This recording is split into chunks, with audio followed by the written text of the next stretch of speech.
एक अंधेरा लाख सितारे, एक निराशा लाख सहारे। सबसे बड़ी सौगात है जीवन, सबसे बड़ी सौगात है जीवन, फिर क्यों इंसान जीवन से हारे। आज 10 सितंबर वर्ल्ड लेवल पे suicide prevention day. Suicide prevention मतलब आप और मैं सब जानते हैं कि ग्लोबल लेवल पे हम लोग इस थ्रेट से कैसे कन्फ्रंट कर रहे हैं पिछले कई समय से।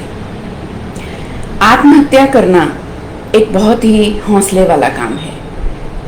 इतना प्यार हम अपनी ज़िंदगी से करते हैं, लेकिन फिर भी उसी ज़िंदगी को खुद अननेचुरल तरीके से अपने हाथों से ख़त्म करना क्यों? हमें लगता है कि ये थ्रेट पिछले कुछ समय से ज़्यादा बढ़ा है, लेकिन अगर मैं आपको अपना एक्सपीरियंस बताऊं, हाँ हो सकता है अटेम्प्ट्स में ज़्यादा इंक्रीज हुआ है, बढ़ावा हुआ है, लेकिन as a counsellor, as a clinical psychologist अगर मैं अपना एक्सपीरियंस बताऊं तो पिछले 2 दशकों से हम ह्यूमैनिटी के तौर पे पर्सनली लोगों की ज़िंदगी में सुसाइडल आइडिएशन से होप क्रिएट करके उन्हें ज़िंदगी की लीक में दोबारा शामिल होने के लिए काम कर रहे हैं। आज इस वर्ल्ड सुसाइडल प्रिवेंशन डे पे डेफिनेटली ये थ्रेट वॉल्यूम में बहुत ज़्यादा बढ़ गया है, as we can say about attempts, suicidal attempts. अगर हम रिसर्च के मुताबिक देखें और पिछले एक्सपीरियंसेस के इंसिडेंट्स के बेसिस पे देखें तो ये जो सुसाइड्स हैं ये मेल्स में ज़्यादा अटेम्प्ट होती हैं, लेकिन फीमेल्स और youngsters they think about it, they try about it, but they fail to attempt it. It means हर कैटेगरी इससे ग्रस्त है। और आयरॉनिकली कई बार मुझे बहुत ये सोच के भी हैरानी होती है कि जो लोग सुसाइड अटेम्प्ट कर लेते हैं, अपनी ज़िंदगी ख़त्म कर लेते हैं, उनके लिए कोई धारा, कोई पनिशमेंट, कोई क्रिमिनल ऑफेंस नहीं है, जबकि वो अपने परिवार को पीछे कितना बड़ा दुख दे जाते हैं, एक गिल्ट दे जाते हैं कि पता नहीं हमारे इस फैमिली मेंबर ने या इस दोस्त ने ये स्टेप क्यों लिया। और ये हम फीलिंग बहुत एक्सपीरियंस कर रहे हैं ताज़े सुशांत के केस में। लेकिन जो लोग सुसाइडल आइडिएशन इतनी स्ट्रॉन्ग इन्फ्लुएंसिंग होती है कि वो अटेम्प्ट तो कर लेते हैं, ट्राई तो कर लेते हैं, लेकिन अपनी जान गंवा नहीं पाते, फेल हो जाते हैं, उनके लिए बहुत सी धाराएं और बहुत सारी सजाएं, क्रिमिनल रिकॉर्ड की तरह, जबकि उन्हें कितनी इमोशनल हेल्प और सपोर्ट की ज़रूरत है। तो आज एज ए साइकोलॉजिस्ट मैं आपसे शेयर करना चाहूँगी कि रेट्स इंक्रीज हुए हैं, कौन करते हैं, किस तरह करते हैं, नहीं, क्यों करते हैं, इसके पीछे के रीजंस क्या हैं। इमोशनल रीजंस हो सकते हैं, फिजिकल इलनेस हो सकती है, कोई थ्रेट हो सकता है, कोई डिस्टर्बेंस हो सकती है, लाइक उसमें आप कह सकते हो कि कोई over expectations from life, career, family, friends, society at large, ये हो सकती है जो पूरी ना हुई हो। खुद से भरोसा उठ सकता है, जिंदगी में कुछ भी जीने का मकसद ना हो अगर, या फिर जो एक मकसद था वो खो गया हो। ग्रीफ जिसको हम बोलते हैं, किसी चीज़ को भी खो देने का जो एक सदमा होता है, ट्रॉमा होता है, किसी एक बैड एक्सपीरियंस को झेल ना पाने की शक्ति, मतलब इमोशनल वीक क्वेश्चन हम जिसको बोलते हैं कि बंदा इमोशनली वीक है। तो रीज़न कोई भी हो, बेसिकली तो होप खत्म हो जाती है, आस खत्म हो जाती है, जीने की इच्छा खत्म हो जाती है। तो कारण इतने इम्पॉर्टेंट नहीं है जितना उस होप को रिवाइव करने की ज़रूरत है, चाहे वो सेल्फ के लिए हो, चाहे वो दूसरों के लिए हो। तो शुरू कहाँ से होते हैं? हमें लगता है कि किसी ने इमीडिएटली सडन ये डिसीजन ले लिया, यार कल तक तो बहुत खुश था, वो तो बहुत अच्छा था, अभी परसों तो बात हुई, कुछ भी ऐसी बात नहीं थी, he was not seems to be depressed, he was not looking upset, और she was sounding so well and she scored so well in all the exams, then why she attempted this? तो हम शुरू कहाँ से करें?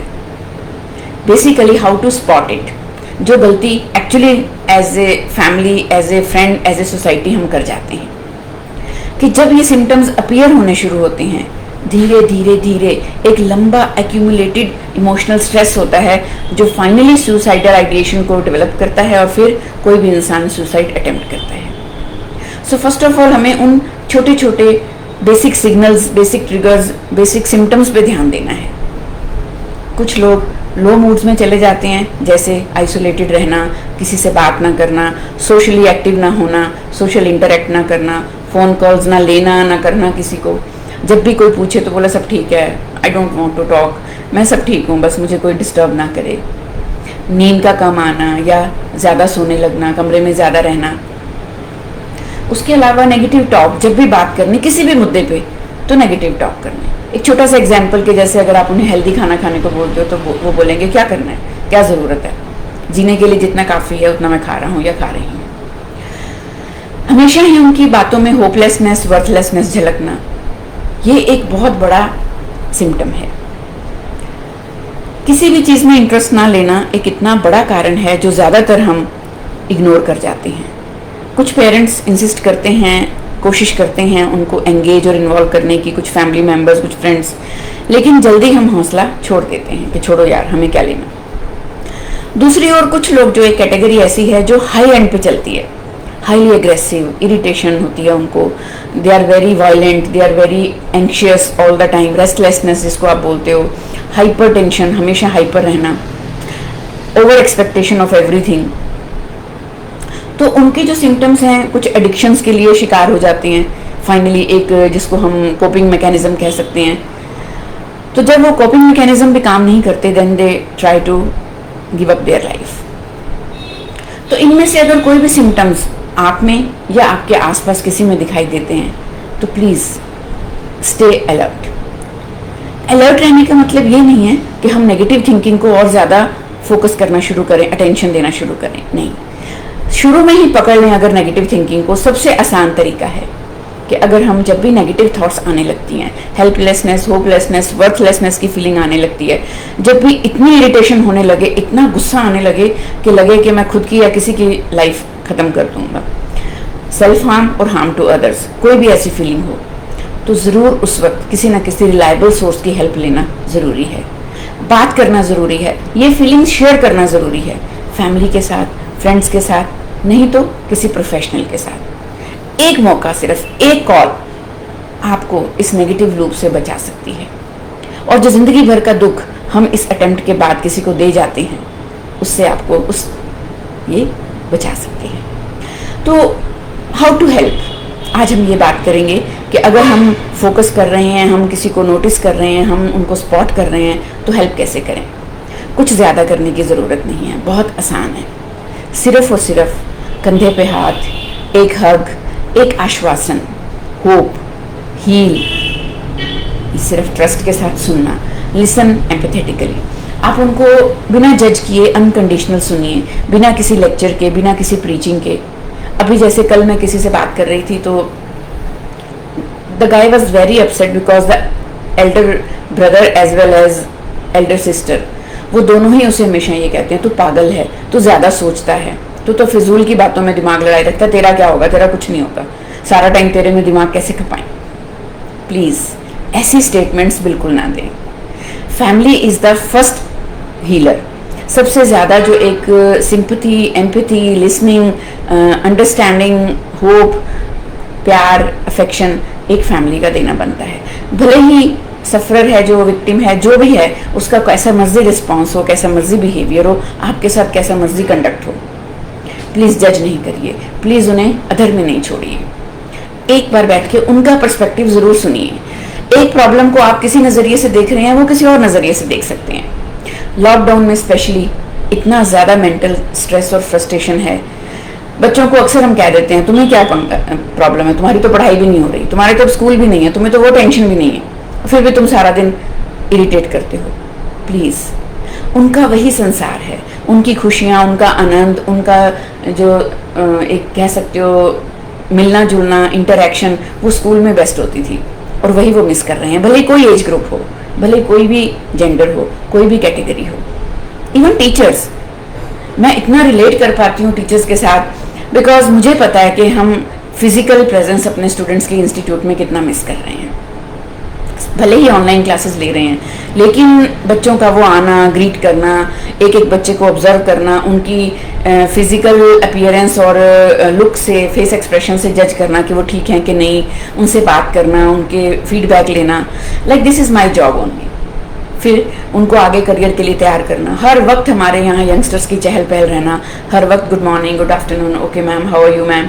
सो we are missing too much, क्योंकि online classes में ये इंटरेक्शन नहीं हो पाती है। तो ये म्यूचुअल है, जितना हम स्टूडेंट्स को मिस कर रहे हैं उतना स्टूडेंट्स भी, हमें पता है, इस एनवायरनमेंट को मिस कर रहे हैं, इस फैमिली को मिस कर रहे हैं। तो आप अपने बच्चों के साथ प्लीज़ थोड़ा सा हम्बल, थोड़ा पोलाइट, थोड़ा अंडरस्टैंडिंग होइए, बात ज़रूर करें। इंटरेक्शन इज़ एक्चुअली की टू दिस प्रॉब्लम। सबसे ज़्यादा ज़रूरी है टॉक थेरेपी। कोई मर्जी करे, उसके लिए प्रोफेशनल होना ज़रूरी नहीं है। आप एटलीस्ट उनकी प्रॉब्लम को सुनिए, उन्हें सिर्फ इतना कहिए, कोई बात नहीं, you are right, your feeling is right, I can understand, I can feel it, I can sense it, but I can't do something, I will let you help something. मैं आपको कुछ हेल्प करूँगा या करूँगी, मेरे पास होप है, मेरे पास एक सोल्यूशन है कि हम किसी प्रोफेशनल की हेल्प लेंगे, हम बड़ों से बात करेंगे। Let's talk about another perspective. जिस पर्सपेक्टिव से हम प्रॉब्लम को देख रहे हैं, चलो हम किसी और का नज़रिया लेते हैं, शायद उसमें सॉल्यूशंस की हमें कोई होप दिखे। बस इतना सा ही करना है आपने। अगर आपके आसपास या आपके खुद में अगर ऐसी फीलिंग आ रही है तो please don't delay, don't ignore. बाद में रिपेंट करने से अच्छा है कि हम अभी एक्ट करें और टाइमली एक्ट करें, क्योंकि ये किसी एक अकेले का नहीं है। हमें ज़रूर लगता है कि मेंटल हेल्थ, मेंटल स्ट्रेस के जो इश्यूज़ हैं वो प्रोफेशनल्स के डील करने वाली चीज़ें हैं, मेंटल हेल्थ प्रोफेशनल्स जिसको देख सकते हैं, ये उन्हीं की रिस्पॉन्सिबिलिटी है। Yes, but they can only give solutions, they can treat them, they can't bring them, they can't spot them. So आप स्पॉट करेंगे, आप उन्हें लाएंगे, तभी उनके लिए ज़िंदगी में एक नई आशा की किरण जाग पाएगी। तो ये we have to work together towards this suicidal prevention mission. आइए, ज़िंदगी हर एक की प्रेशियस है, हमें उसे बचाएं। छोटा छोटा एफर्ट, छोटा छोटा ध्यान, छोटी छोटी अटेंशन बहुत काम आती है। और जिनके दिमाग में ये आइडिएशन चल रहा है, ये फीलिंग आ रही है, जो थॉट्स आ रही हैं, तो उनके लिए मैं 4 लाइनें कहूँगी। आज की मुश्किल या बीते हुए कल की खातिर, भले आज मुश्किल है या बीते हुए कल की खातिर, आने वाला कल मत खोना। जाने कौन घड़ी में आके राहें तेरी फिर से संवारे, क्योंकि एक अंधेरा लाख सितारे, एक निराशा लाख सहारे। सबसे बड़ी सौगात है जीवन, नादां हैं जो जीवन से हारे। तो आइए, हम आपके लिए, आपको सुनने के लिए, आपको समझने के लिए, आपकी ज़िंदगी में होप, हील, सब जो फैक्टर्स हैं, पॉजिटिव फैक्टर्स लाने के लिए हम वेट कर रहे हैं। So we are just a call away. Thank you so much. स्वस्थ रहें, व्यस्त रहें, मस्त रहें और अपनी ज़िंदगी से उतना ही प्यार करें जितना आप खुशियों में करते हैं, क्योंकि अगर आज उम्मीद रखेंगे तभी कल खुशियाँ आएंगी। Thank you so much.